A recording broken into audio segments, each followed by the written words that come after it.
أعوذ بالله من الشيطان الرجيم بسم الله الرحمن الرحيم அஸ்ஸலாமு அலைக்கும் வரஹ்மத்துல்லாஹி வபரகாத்துஹு. அளவற்ற அருளாளனும் நிகரற்ற பேரன்புடையனுமாகிய எல்லாம் வல்ல அல்லாஹுவை போற்றி புகழ்ந்தவனாக ஆரம்பம் செய்கின்றேன். அல்லாஹுடைய அருள் மழை பொழிந்து கொண்டிருக்கக்கூடிய புனிதமிக்க இந்த ரமலானுடைய மாதத்தில் அவனுடைய மார்க்கத்தை அறிந்து கொள்ள வேண்டும் என்கின்ற பேராவலிலே நாம் எல்லாம் இங்கு ஒன்றாக குழுமியிருக்கின்றோம். இன்றைய தினத்தில் முஸ்லிம் என்றால் யார் என்கின்ற ஒரு தலைப்பில் 2 நாட்கள் நாம் தொடராக இந்த உரையில் பார்க்க இருக்கின்றோம். அன்பார்ந்த சகோதரர்களே, இன்றைக்கு சமுதாயத்தில் வாழுகின்ற இஸ்லாமிய சமுதாய மக்களை எடுத்துக்கொண்டால் அவர்களை 3 பிரிவுகளாக நாம் பிரிக்க முடியும். ஒரு சாரார் யார் என்று சொன்னால், சமுதாயத்தில் இஸ்லாமிய அடையாளங்கள் என்று எதையெல்லாம் சொல்லப்படுகின்றதோ அந்த அடையாளங்களை, அந்த கலாச்சார அந்த அடையாளங்களை பின்பற்றி கொண்டு நாங்களும் முஸ்லீம் என்று சொல்லக்கூடியவர்கள். உதாரணத்துக்கு எடுத்துக்கொண்டால் அவர்கள் தொப்பி வைப்பார்கள், தாடி வைப்பார்கள், அவங்க ஃபர்தா அணிந்து கொள்வார்கள், பக்ரீத் வந்தால் அந்த பண்டிகையை கொண்டாடுவார்கள், பெருநாள் வந்தால் அந்த பண்டிகையும் கொண்டாடுவார்கள்.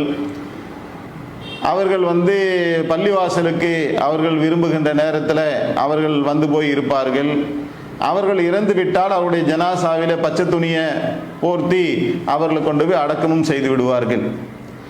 அவருடைய பேரும் இஸ்லாமிய பெயர்களாக இருக்கும்.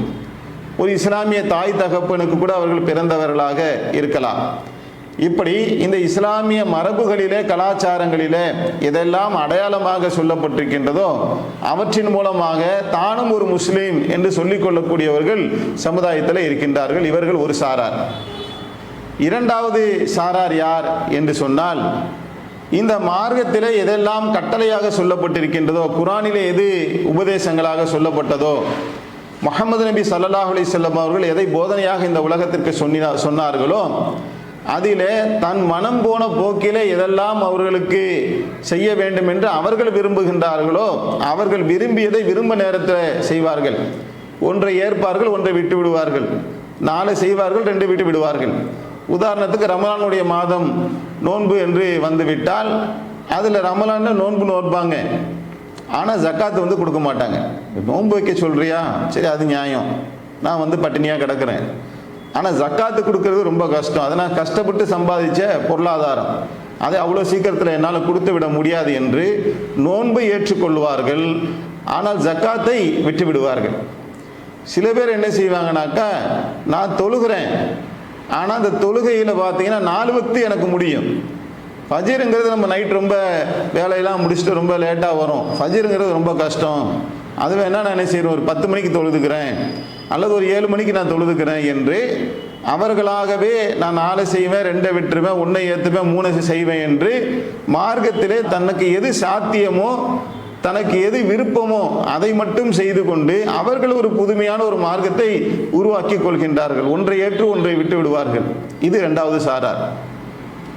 3வது ஒரு சாரார் யார் என்று சொன்னால், அவர்கள் அல்லாஹும் அல்லாஹ்வுடைய தூதரும் எதை சொன்னார்களோ அந்த சொன்னதின் அடிப்படையில் தன்னுடைய வாழ்க்கையினுடைய அனைத்து விழுமியங்களையும் மாற்றிக்கொண்டவர்கள்.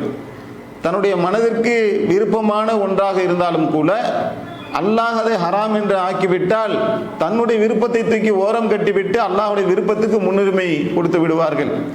நன்மையில முந்தக்கூடியவர்களாக இருப்பார்கள். இவர்களை குறித்து அல்லாஹ் சொல்லி காட்டுகின்றான், சாபிக்குனா அவ்வளவும், நன்மையில முந்தியவர்கள், குர்ஆனுக்கும் ஹதீஸுக்கும் கட்டுப்பட்ட அடிப்படையில் தன்னுடைய வாழ்க்கையை அமைத்து கொண்டவர்கள். இந்த 3 சாரார்.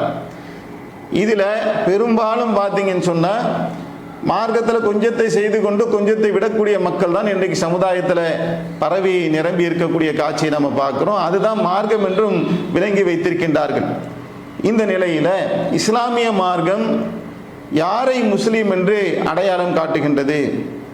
ஒரு மனிதனுடைய உள்ளத்தில் உண்மையாக இறை நம்பிக்கை நுழைந்து விட்டால் அவனுடைய செயல்கள் எப்படி இருக்க வேண்டும் என்று மார்க்கம் நமக்கு வழிகாட்டுகின்றது என்று சொன்னால், அல்லாஹ் திருக்குர்ஆனிலே சொல்லி காட்டுகின்றான், உதுஹுலு ஃபீ சில்மி காஃபா, நீங்கள் இந்த மார்க்கத்தில் முழுமையாக நுழைந்து விடுங்கள்.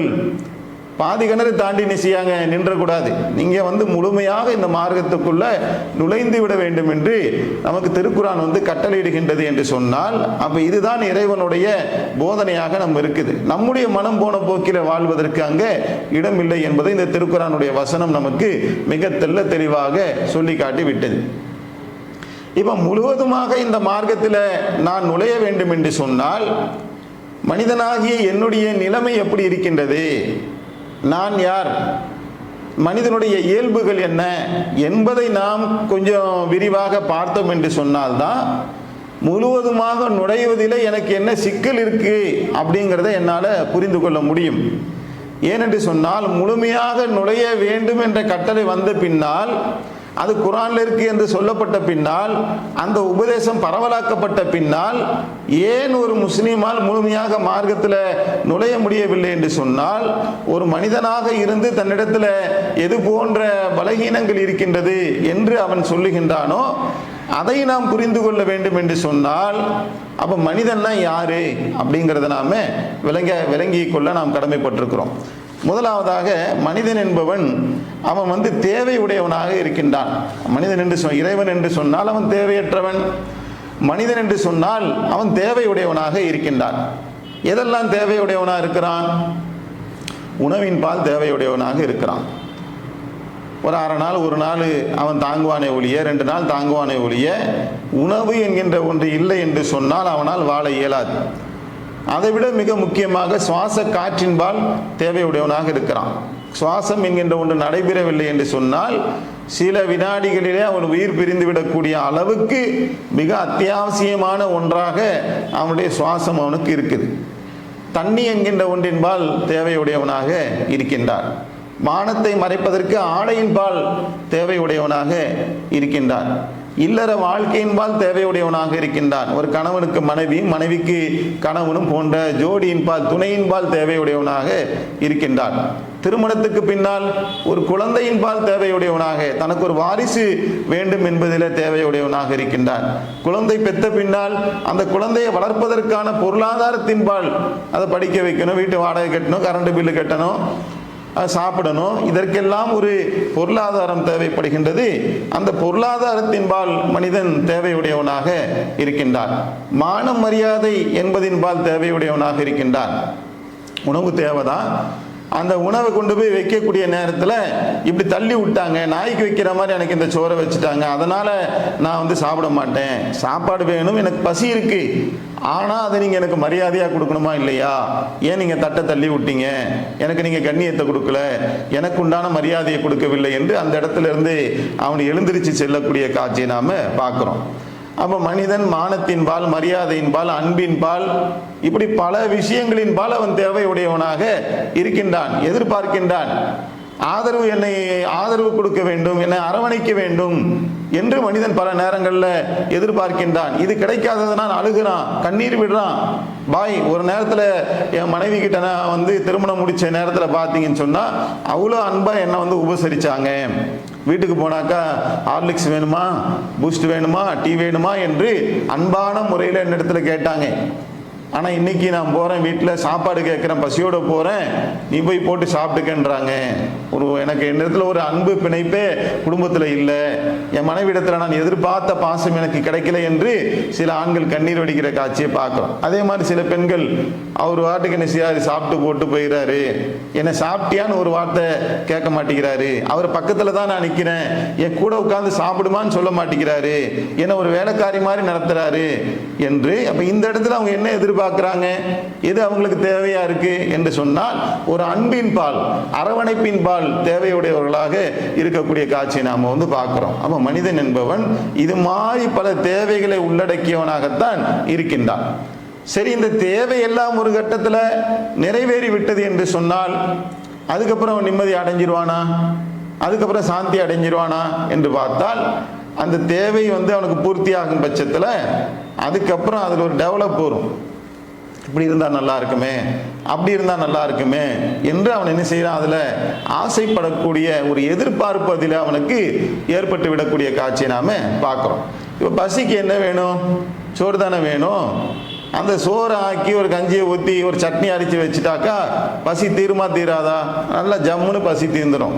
எவ்வளவு கடும் பசியில் வரக்கூடியவனும் ஒரு குண்டு கோப்பையில் கஞ்சியை ஊற்றி வச்சு ஒரு சட்னியை அரைச்சி சாப்பிட்டு விட்டான் என்று சொன்னால் அவனுடைய பசிக்கு அது போதுமானதுதானே, தேவை நிறைவேறிச்சா இல்லையா?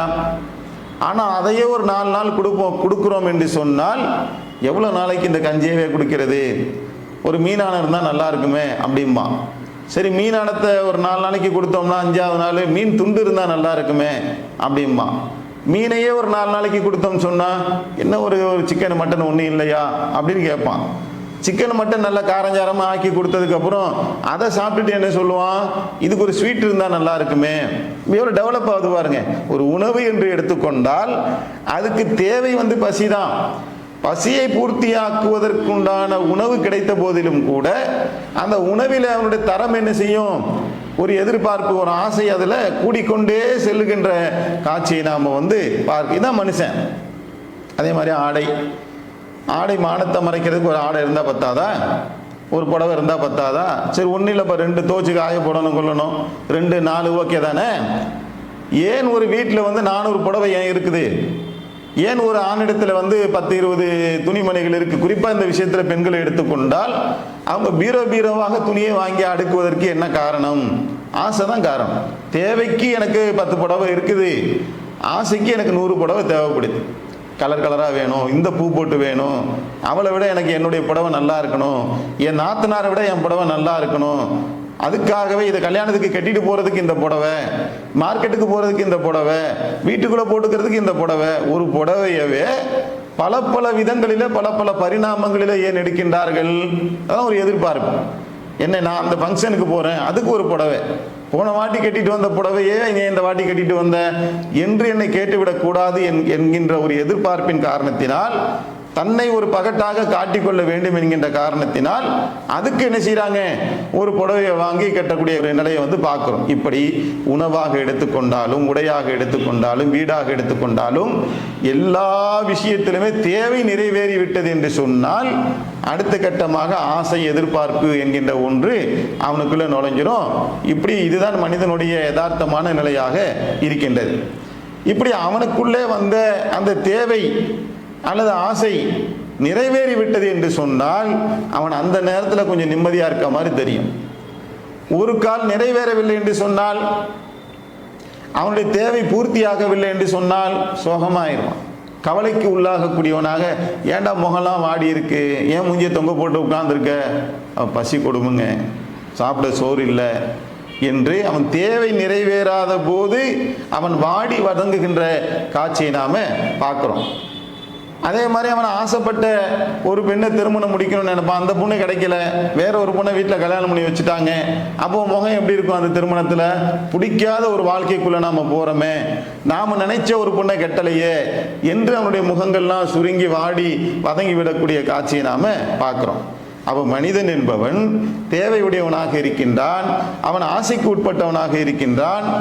அந்த தேவையும் ஆசையும் நிறைவேறும் பட்சத்தில், அவனை எதிர்பார்த்த ஒன்று கிடைக்கும் பட்சத்தில் அப்படியே மகிழ்ச்சியாக என்ன செய்வான், சந்தோஷமா இருப்பான்.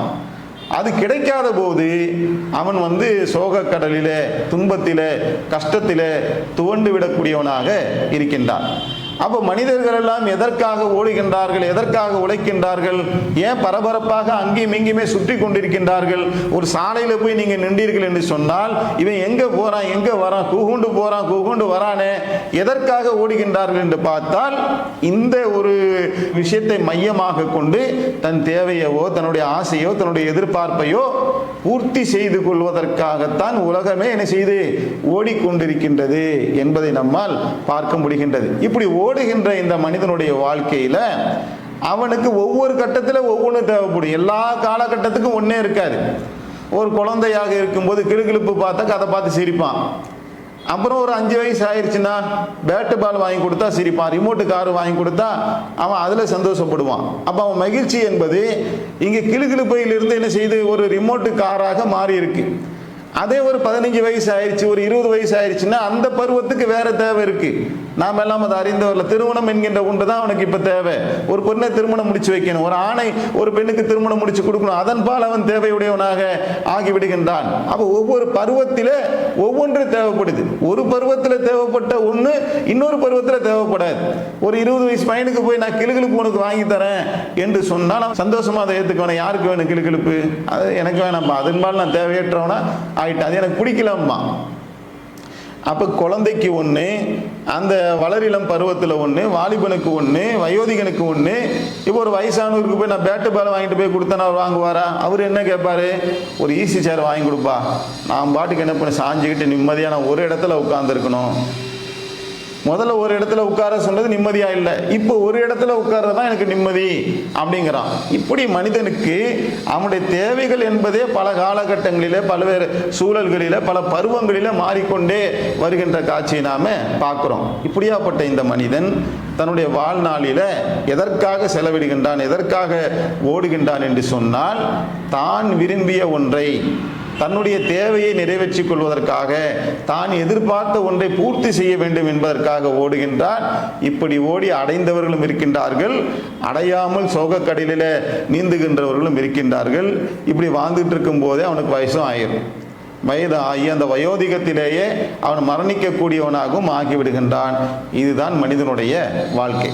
அப்போ ஒருவன் முழுமையாக முஸ்லீமாக வாழ வேண்டும் என்று சொன்னால் அதற்கு அடிப்படையில் அவன் முதல்ல தான் யார் அப்படிங்கிறதை தெரிந்து கொள்ள வேண்டும். மனிதனாகிய நான் யார், இறைவன் யார், இந்த வாழ்க்கை என்ன, இந்த மூன்றுக்கும் இடையில் இருக்கக்கூடிய தொடர்புகளை தெள்ளத் தெளிவாக ஒருவன் விளங்கி அதற்குள்ள அவன் நுழையாத வரையில் அவனால் ஒரு முழுமையான முஸ்லீமாக வாழ முடியாது. அவனுடைய நம்பிக்கையில் ஒரு கோளாறு என்ன செய்யும், இருந்து கொண்டே இருக்கும் என்கின்ற காரணத்தினால் முதலாவதாக நாம் மனிதன் என்றால் யார், அவனுக்கு எது போன்ற தன்மைகள் அவனுக்குள்ளே இருக்குது அப்படிங்கிறத நாம் கொஞ்சம் விரிவாக பார்க்கலாம்.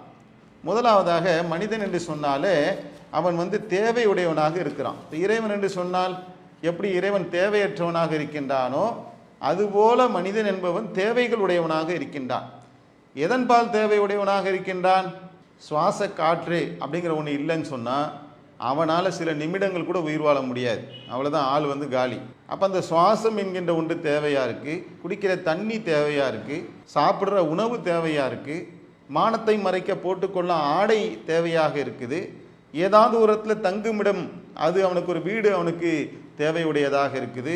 உணவை போல இல்லற வாழ்க்கை என்கின்ற ஒன்று ஒரு ஆணுக்கு பெண்ணோ அல்லது பெண்ணுக்கு ஆணோ இரண்டிலே இரண்டு சாராருக்கும் தேவையுடையவர்களாக இருக்கின்றார்கள். அந்த தேவை நிமித்தம் ஏற்பட்ட அதனுடைய விளைவாக ஏற்பட்ட குழந்தை, அந்த குழந்தையை வளர்ப்பதற்கு, அதை பராமரிப்பதற்கு, அதை படிக்க வைப்பதற்கு, அந்த வீட்டுக்கு கரண்ட் பில்லு கட்டுறதுக்கு, கேஸ் பில்லு கட்டுவதற்கு, வீட்டு வாடகை கட்டுவதற்கு, ஒரு உணவை சாப்பிடுவதற்கு, இதற்கெல்லாம் ஒரு பொருளாதாரம் தேவையில்லை. அந்த பொருளாதாரத்தை திரட்டுவதற்கு ஒரு வியாபாரம் தேவை.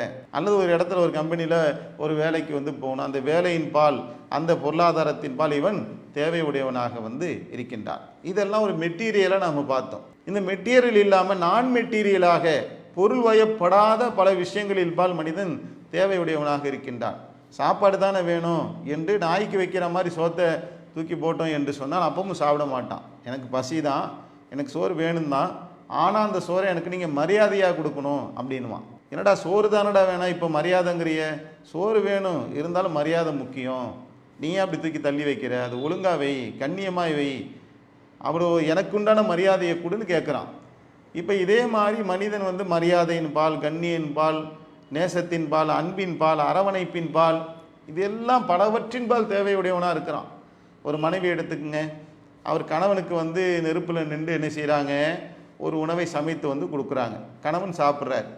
அந்த மனைவியை மாமா நீ உட்காருமா, சாப்பிடுமா, பசியாறு என்று சொல்லவில்லை என்று சொன்னால் அந்த மனைவி என்ன செய்கிறா, பரிதவிக்கிறா, என் மேலே அவருக்கு அன்பே இல்லை, அக்கறையே இல்லை, அப்போ என் மேலே அன்பே காட்ட மாட்டேங்கிறா என்று கண்ணீர் விட்டு கதறு. அவளுக்கு சோறுலாம் இருக்குது, அவள் எடுத்து போட்டே சாப்பிட்டுக்கலாம், அவளுக்கு அந்த உரிமை அந்த வீட்டில் கொடுக்கப்பட்டிருக்கு. ஆனாலும் அவள் எதை எதிர்பார்க்குறா?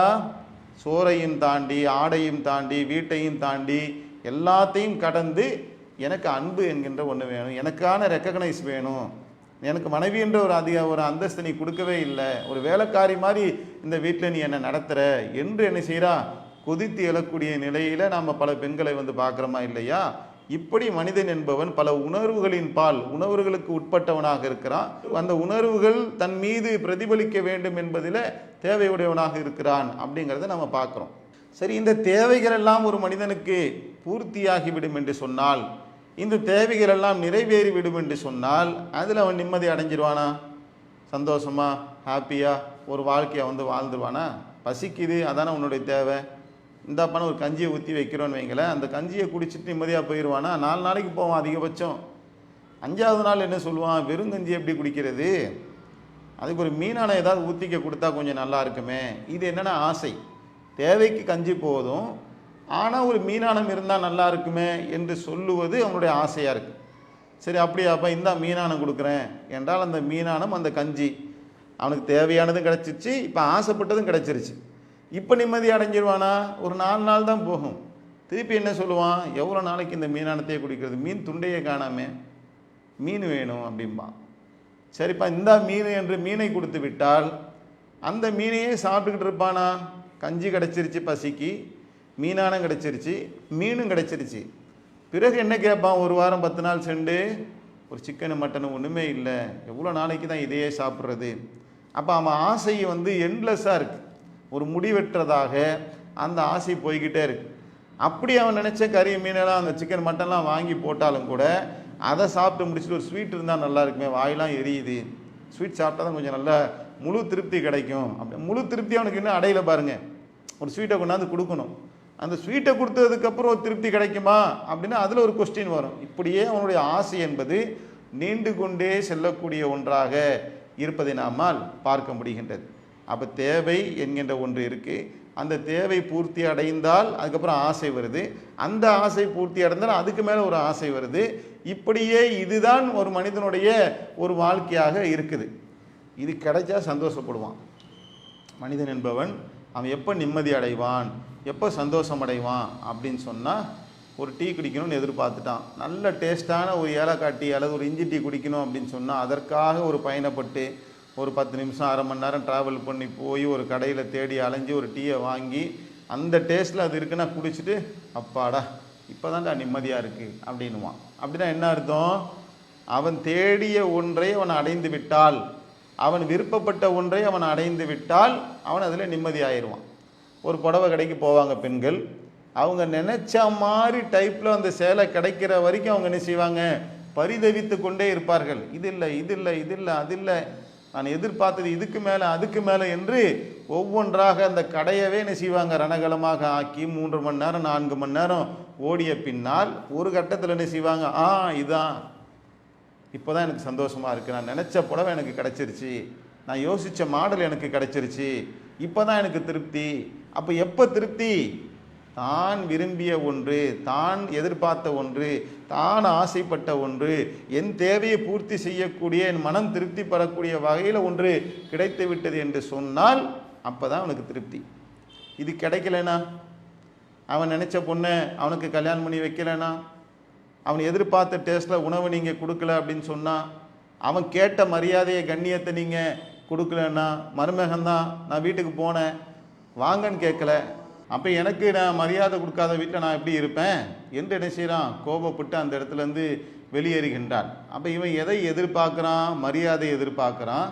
அந்த மரியாதை கிடைத்தால்தான் அவனுக்கு நிம்மதி. அது கிடைக்கவில்லை என்று சொன்னால் அவன் தன்னிலை மறந்து அவன் கோபப்பட்டு நிம்மதி இழந்து விடக்கூடிய காட்சியை நாம் அங்கே பார்க்குறோம். இதுதான் மனிதன். இவன் எதிர்பார்க்கக்கூடிய இந்த ஒன்றுக்காக, இவன் ஆசைப்பட்ட ஒன்றை அடைவதற்காக, இவன் எதிர்பார்த்த ஒன்றை அடைந்து கொள்வதற்கான டிராவலில் வாழ்க்கையை நோக்கித்தான் மனிதன் ஓடிக்கொண்டிருக்கின்றான். பல நேரத்தில் பலதையும் எதிர்பார்ப்பாங்க, பலதை விரும்பும். ஒரு நேரத்தில் ஒரு எதிர்பார்ப்பு ஒரு விருப்பம் என்றெல்லாம் பூர்த்தியாகாது. ஒரு குழந்தையாக இருக்கக்கூடிய நேரத்தில் ஒரு கிளுகிழப்பை எடுத்து ஆட்டினாலே சிரிப்பான், இப்படி சந்தோஷப்படுவான். குழந்தையில மெரி கிரவுண்டுன்னு சொல்லுவாங்க, அது பூவா தலைக்கு மேலே சுற்றும். அதை பார்த்து அவனுக்கு ஒரு பெரிய உலகத்திலே இப்போ அவனுக்கு அதுதான் பெரிய ஆனந்தம். அந்த 100 ரூபாய்க்கு அந்த பூவா சுற்றக்கூடிய ஒன்றிலேயே பெரிய திருப்தியை அவன் அடைந்து விடுவான். ஆனால் அது அந்த வயசுக்கு அது. அப்புறம் அவருக்கு 10 வயசு ஆயிடுச்சா, அப்புறம் மெரி கிரவுண்டு கிளுகிழப்புலாம் காட்டினா அதில் சந்தோஷப்படுவானா? அது இல்லை, எனக்கு வந்து ரிமோட்டு கார் வேணும், அதை வாங்கி கொடுத்தா தான் சந்தோஷம். அதை வாங்கி தரல அல்லது வாங்கி கொடுத்தது ஒன்று உடஞ்சி போச்சு, இப்போ நான் துக்கம். என்னுடைய துக்கமும் என்னுடைய சந்தோஷமும் எதை மையமாக வைத்திருக்கு அப்படின்னு சொன்னால், எனக்கு தேவைப்பட்ட ஒன்று கிடைச்சா, நான் ஆசைப்பட்ட ஒன்று கிடைச்சா, நான் எதிர்பார்த்த ஒன்று கிடைத்தால் எனக்கு மகிழ்ச்சி சந்தோஷம் என்று அந்த சின்ன வயசுலேருந்து நீங்கள் அப்படியே பார்த்துக்கிட்டே வாங்க. ஒரு டாய்ஸ் விளையாடுற ஒரு பையன் அந்த பருவத்தை கடந்து, அல்லது அந்த பெண் அந்த சிட்டி பானை விளையாடுற அந்த வயசை கடந்து விட்டால் அவங்க திருமணத்துக்கென்று ஒன்றை எதிர்பார்க்குறாங்க. எனக்கு இந்த மாதிரி பொண்ணு வேணும், இந்த மாதிரி பையன் வேணும், அது கிடைச்சாதான் எனக்கு சந்தோஷம். அதுக்கப்புறம் அந்த வாழ்க்கையில் உண்மையிலே சந்தோஷம் கிடைச்சதா இல்லையாங்கிறது ரெண்டாவது. ஒரு பெண்ணோ ஆணோ அதன்பால் தேவையுடையவர்களாக ஆக்கி விடுகின்றார்கள். அதுக்கப்புறம் கல்யாணத்துக்கு அப்புறம் எனக்கு ஒரு பொம்பளை புள்ள வேணும் அல்லது எனக்கு ஒரு ஆம்பளை புள்ள வேணும், அது பிறக்கலைன்னு சொன்னால் அவ்வளோதான். மலடி என்ற பட்டத்தோடு அப்படியே கடும் சோகத்தில் கஷ்டத்தில் அவங்க நீந்துகின்ற காட்சியை நாம் பார்க்குறோம். பிறந்துருச்சு, ஒரே சந்தோஷம். அவன் மாசமாயிட்டா போதும், பாட்டு படிப்பான், எனக்கு ஒரு மகன் பிறப்பான், அவன் என்ன போலவே இருப்பான் என்று அப்படியே ஆனந்தத்தில் பூரிப்பில் மகிழ்ச்சி அவன் வந்து துள்ளி குதிக்கின்றான். ஏன்னாக்கா நான் எதிர்பார்த்த ஒரு குழந்தை எனக்கு வந்து பிறக்க போகுது, ஆணோ பெண்ணோ புள்ள பிறந்தாலே போதும்பா என்கின்ற அளவுக்கு பலர் வந்து விடுகின்ற நிலையை நாம் வந்து பார்க்குறோம். அப்புறம் அது என்ன ஆகும், கொஞ்ச நாள் கழித்து அந்த பிள்ளைய வந்து நல்லா படிக்க வைக்கணும், அவனை டாக்டர் ஆக்கணும், அவனை இன்ஜினியர் டாக்டர் ஆக்க முடியல, ஆக்கிட்டா சந்தோஷம். டாக்டருக்கு படித்து நீட்டில் வந்து பாஸ் ஆகலைன்னு சொன்னால் பயங்கர துக்கம் கஷ்டம். ஏன்னா நான் எதிர்பார்த்தேன்ல, அவன் படிக்கலை, அவன் பாஸ் பண்ணலை, இப்போ எனக்கு பாஸ் பண்ணிட்டா டாக்டர் ஆகிட்டான், சர்டிஃபிகேட்லாம் வாங்கிட்டு டாக்டர் கோட்டை போட்டு வந்து நிற்கிறான், அப்பா நான் டாக்டர் ஆகிட்டேன், நான் வக்கீல் ஆகிட்டேன், நான் இன்ஜினியர் ஆகிட்டேன்னு சொன்னால் நான் எதிர்பார்ப்பேன் என்னுடைய பையன் என்னுடைய ஆசையை வந்து பூர்த்தி செய்து விட்டான் என்று அவனுக்கு அப்படியே வாயெல்லாம் பல்லா இருக்கும். ஜென்ம சாபல்னு அடைஞ்சிருச்சு, நான் வந்து என் உள்ளெல்லாம் குளிர்ந்து போச்சுப்பா அப்படின்வான். உள்ளெல்லாம் குளிர்ந்து போச்சு, அதுக்கப்புறம் என்ன, அதோட அவன் முடிஞ்சிருமா கதை? இல்லை, தொடரும். ஒரு விஷயத்தில் குறிப்பிட்ட ஒன்றில் அவன் திருப்தி முயற்சி செய்கிறான், எடுத்த உடனே யோசிக்கிறான், யார்கிட்ட போகலாம், மச்சான்ட்ட வாங்குவோமா, மாமாட்ட வாங்குவோமா, அண்ணன்ட்ட வாங்குவோமா, ஒய்ஃபுடைய குடும்பத்தார்ட்ட போய் கேட்போமா, எங்கே டக்கர் அடித்து பார்த்தாலும் 2 லட்சத்துக்கு மேலே திரட்ட முடியல. ஆனால் கடன் 10 லட்சம், கடன்காரன் கழுத்தை பிடிச்சிட்டான், துண்டை போட்டு இறுக்கிட்டான். நீ நாளைக்கு விடுவதற்குள்ள அல்லது ஒரு 10